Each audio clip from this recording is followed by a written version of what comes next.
Alright, so I'm continuing my Psalm series. I'm on Psalm 64. This is my fifth video on the book of Psalms. If you are interested in seeing my videos on every book of the Bible very slowly, it's on my playlist. It's just called Books of the Bible. I'm on Psalms. I haven't finished the Bible yet. So Psalm 64, I really wanted to bring this up about this bow and arrow talk. So I'll probably make a whole different separate video on this, but you know, this man holding a bow is supposed to be, you know, it's supposed to link you back to Nimrod, because Nimrod was a mighty hunter. Alright, and this man holding a bow, Esau was a hunter. Alright, the bad bloodline was they're hunters. This bow and arrow talk it's usually linked to the Antichrist. That's why the star constellation Orion, you know, he's holding a bow. Lots of scholars will say this is, you know, a star constellation of the Antichrist. And this is definitely talking about the Antichrist because look what it says. So it's talking about spiritual warfare, okay? Sometimes God has a bow and arrow, and sometimes the enemy has a bow and arrow, because it's talking about spiritual warfare. Okay, so this is Psalm 64:3. Who had their tongue like a sword, and bent their bows to shoot their arrows, even bitter words. That they may shoot in secret at the perfect. Suddenly do they shoot at him, and fear not. Alright, this part 7 right here, I wanted to bring this up. But God shall shoot at them with an arrow. Suddenly they be wounded. This is talking what happens in the book of Revelation. The Antichrist gets wounded. This man holding a bow is like a very it's Antichrist iconography. It's Antichrist imagery. So I really wanted to bring this up. But God shall shoot at them with an arrow. Them with an arrow. Suddenly they shall be wounded. So what happens in the book of Revelation? He gets wounded, right? The Antichrist gets wounded, and he heals from his wound, though. I really wanted to bring that up. Alright, Psalm 65, 66, and 67. Again, this is talking... Lots of people will connect this with... The book of is definitely connected with the book of Revelation. That's all I'm going to say. Some people will say this is end time stuff. But this is definitely talking about the new kingdom coming. A new kingdom. Alright, there's a new kingdom coming because this is talking about the Jewish New Year. And the New Year would always be crowned with a new king. Alright, it would crowned with the new king of a new kingdom. Alright, so... I'll bring it up in more detail, the Jewish holidays. But this is definitely talking about that because... So, Psalm 65, I'm going to talk about verse 11. Thy crownest the year with thy goodness, and thy paths drop fatness. And the path I really like Psalm 65:13. The pastures are clothed with flocks. The valleys are covered over with corn. They shout for joy and sing. So this is about the harvest, right? The pastures, everyone's covered in the skin of Jesus Christ, the flocks of sheep, alright? The harvest, there's a good harvest and a bad harvest. You can be harvested for Christ. You can be part of his good harvest, and there's another bad harvest, right? So there's two harvests coming, and this is a harvest tool. Is the bad harvest is used, also shown as a pitchfork, right? A pitchfork is for harvesting. Farmers use this pitchfork for harvesting. That's a bad harvest, right? That's why sometimes the devil's pictured with there's so much theology behind why the devil has a pitchfork, but this is one of them. It's for harvesting his crop, his dead crop. All right. But this is talking about the good harvest of a new kingdom. That's why it keeps talking about, thou preparest them corn when thou hast provided for it. That's why it's talking about corn and stuff like that. It's talking about the harvest. There's a good harvest and a bad harvest. There's a reason why I bring up the book of Revelation so much, is because most people, even people who claim to be Christians, they say that they believe in Christ, but they've never even read the Bible. And they'll just read the book of Revelation. Even conspiracy theorists will read the book of Revelation, and they think that they'll just read the book of Revelation and just get a grasp of what's going to happen, and they'll start their own theories about what's going to happen. It talks about these themes in the rest of the Bible, not just in the book of Daniel, alright? Because if you read the book of Revelation, they'll tell you to read the book of Daniel to connect some things. But there's connections throughout the whole Bible. God sowed information in the whole Bible about everything, not just the book of Revelation, because he needs you to read the whole Bible. Sometimes I get comments, well, I've read the book of Enoch, blah blah blah blah blah, and I've read the book of Revelation. You need to read the whole Bible multiple times. You're supposed to be spending your life living inside the Word of God. If you've just read the book of Revelations and you're starting your own theories about it, you are going to be misled. Conspiracy theorists do this. All kinds of people do this. They don't realize that the book of Revelation is meant to be read after you've read out every other book. Okay? That's why I'm bringing this stuff up. I'm planting seeds that this is talking about a reference to the book of Revelation. Sometimes I'll do that. The devil, he'll distract you from Christ. The book of Revelation is a big distraction from Christ. People talk so much about signs of the end times, and you're not telling people about Christ. Make sure that's not what's happening. I'm not telling you not to research the book of Revelation. I'm telling you, don't get lost and just talking about end time signs, and you're not telling people about Christ. That's what the devil wants, okay? Psalm 73, I'm really going to zero in on. I really like Psalm 73. It has a very important message. So Psalm 73 is about the psalmist. He's saying how all the rich people and all these evil people, they have such easy lives, or they appear to have such easy lives. And then he realized he was being envious of these evil people accumulating all this wealth, earthly wealth. All right.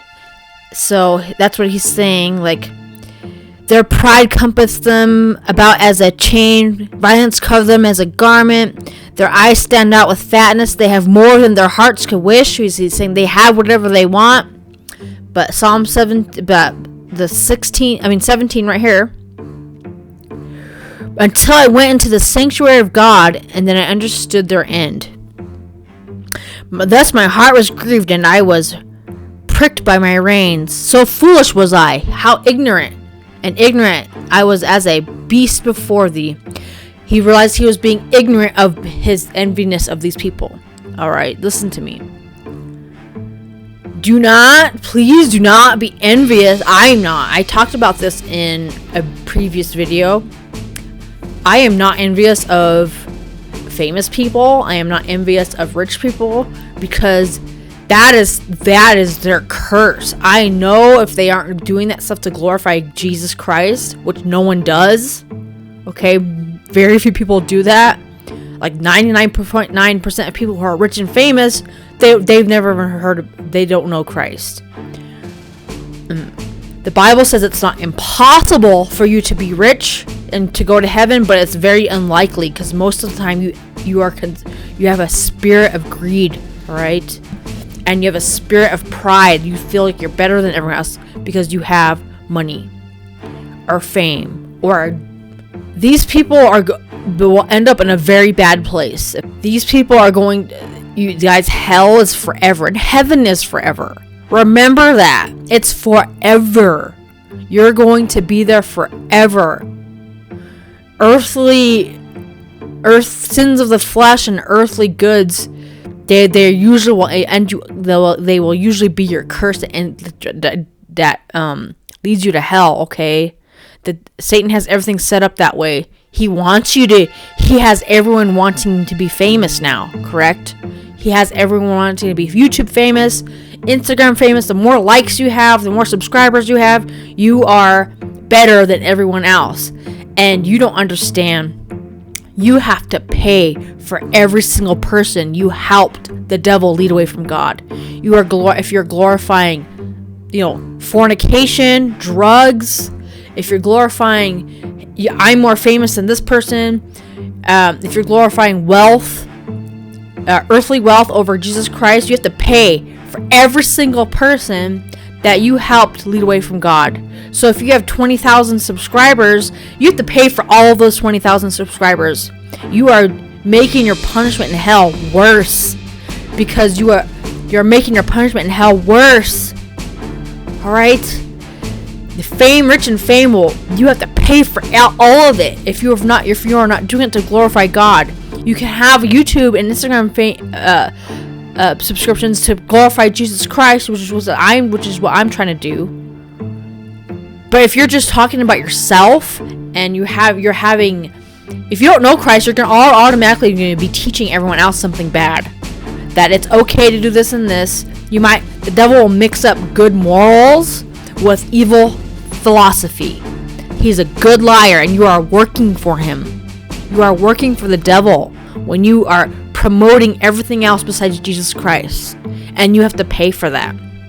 Please keep that in mind if you are thinking about being a famous person or having any kind of fame and fortune. You have to pay for every single person you influenced for the devil. You are working for the devil. Also, this is not just talking about your afterlife. You are definitely going to be sown in sackcloth. Sown in sackcloth means you're going to be forever in mourning. Until I went into the sanctuary of God, then I understood their end. And also, when it says until I went into the sanctuary of God, then I understood their end, this is not just talking about their afterlife. People are so selfish, and they do not see what's right in front of their eyes, and they don't listen. They don't listen to each other. They claim that they love these celebrities, but they're not listening to them. All right. I understand that a lot of people hate celebrities. I don't hate celebrities. I don't hate anyone. I feel bad for everybody because they are being deceived. Sometimes I get angry and frustrated with them because they're leading everyone else to hell. Okay, that makes me very angry sometimes. I feel very frustrated. But God knows that they don't understand this. Okay, they think that they're lucky that they got so famous that they got that call back. You thank God that you're not a famous person, because they're in for a rude awakening when they die. But that aside, I'm talking about just their lives on earth. God is trying to save your life, afterlife, and your life on earth. All these celebrities say is how depressed they are, but it still isn't clicking that being rich and famous doesn't make you happy for the rest of the world. The rest of the world still thinks that that's what's going to make them happy, but they don't listen to these people who are rich and famous. All they ever say is how depressed they are, but people are still thinking that, well, they're just being spoiled brats. When I'm rich and famous, I'm gonna be happy. And then you're never happy. All these celebrities say is how unhappy they are. So something isn't working. What's missing?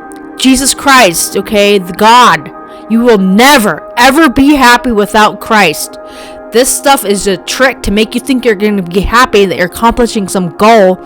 And then when you realize you have all these goals and you're still not happy, you get more depressed because you don't know what else to do. If you keep filling that void up with money and drugs or fame, you keep trying to fill that void up, the devil will give you temporary satisfaction, and then it goes away it's only for a season. It's very temporary. When people are first famous, they're happy for like a year, and then it just automatically starts going downhill. That's why so many of them do drugs, and they get addictions because they are depressed. And that's the sovereignty of God. That's sad, because God allows that to wake you up. He is still trying to wake these people up, that if they don't, something isn't right. What's right? And you go to a therapist, and all they'll tell you is just pick up another hobby. It's your mom's fault. they'll make it. I'm not saying therapy is all bad. I'm not telling you that it's all bad. But if it's not, these therapists are not leading you to Christ. They're just filling that void up with other stuff that's never going to make you happy. You have to. The only thing that's going to fill that void is Christ. And God allows this depression to happen in hopes that you go look for Him. He hopes this depression makes you desperate enough to go looking for Him. That's exactly what happened to me. Learning the Bible and accepting Christ was the last thing I ever thought of to do. But I tried that because I tried everything else and it didn't work. And this thing worked. Alright, so and also when I've been studying ancient cultures, I read these cuneiforms into English. I'm not an expert or anything, but I've been studying them a little bit here and there, but I'm trying to keep it on the Bible. It's sad, even these Babylonian kings, all they ever say, not all of them, okay, some of them were very prideful and they thought they were really cool. That means God just gave you up to your sin because you're just that stone-hearted. Alright, like Pharaoh, his heart was turned to stone. Some people, God will just give you up to your sin, like, I don't even see you being saved. You're just done. Alright? Some people are happy and they delight in their sin, and God has given them up to their sin, and they will definitely regret it when they die. But some of these Babylonian kings, or the Assyrian kings, which is just upper kind of Babylon, it's just an outskirt of Babylon, even though they were fighting. Anyway, the Assyrian kings, the Babylonian kings, they were depressed. If you read like the writings, they were hugely depressed. They would go on. They would, they talk about how depressed they are. They tried everything. They had everything. They were the king of the world. The Babylonians were like literally the kings of the world. They owned everything at the time. They were literally on top of the world, and they were so depressed that they couldn't figure out why. And so it's the same theme with everything today. So please, God allows that to wake them up. He's still trying to save these celebrities.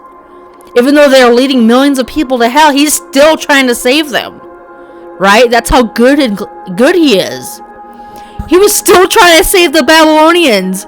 He allowed that depression in hopes it would wake them up. Yeah, so please try Christ if you are depressed. Try it. You've tried everything else, right? You've literally tried drugs, being rich, being famous. It doesn't make you happy. If you keep filling that void up with possessions, there's a reason why it's called possessions, because they own you, not the other way around. You fill up that void up with possessions and yourself and other people, you're making that void bigger. You're not filling the void, you're making it bigger. You need to fill it with God. Anyway, so people are, fandoms, people who are obsessed with celebrities or bands or singers or whatever, they're so, I know because I used to be in them too. I get it. I was deceived as well. So I do know what I'm talking about. I used to really like celebrities, singers, whatever, I was in fandoms. Anyway, so all these people say that they love the celebrity or these celebrities, but as soon as they come out with a bad movie or a bad song, they just drop them like, oh, you're over, she's so over, he's so over. You don't love anyone, you're just selfish and you just want to keep being entertained. You don't love anybody. Alright, and plus they're obviously, you literally call them idols and you put them before Christ, and yes, they'll lead you to hell. But people are so wicked. They claim to love celebrities, and the celebrities wonder why they're depressed all the time, and they're constantly trying to make everyone happy, put a fake smile on their face all the time, even though they're dying inside. I feel bad for everyone. I feel bad for celebrities. It's sad, but it's deserved. Sometimes I get frustrated and mad too. It's like sometimes I'm mad about it. Sometimes I feel sad about it. And that must be how God feels. He's mad, angry, and he's sad. He doesn't want anyone to go to that place, but people won't listen. they keep repeating the sins of the past, literally over and over again. And you have to accept Christ. You have to fill that void with Christ. It can't be money or fame, riches, knowledge. Okay, people think if they just learn more, they can figure out how to live longer, figure out, the puzzle. There's nothing to figure out. You have to accept real love from Christ. That's the answer. So please think about this, guys, and I'll continue my book of Psalms in another video. Alright, thank you.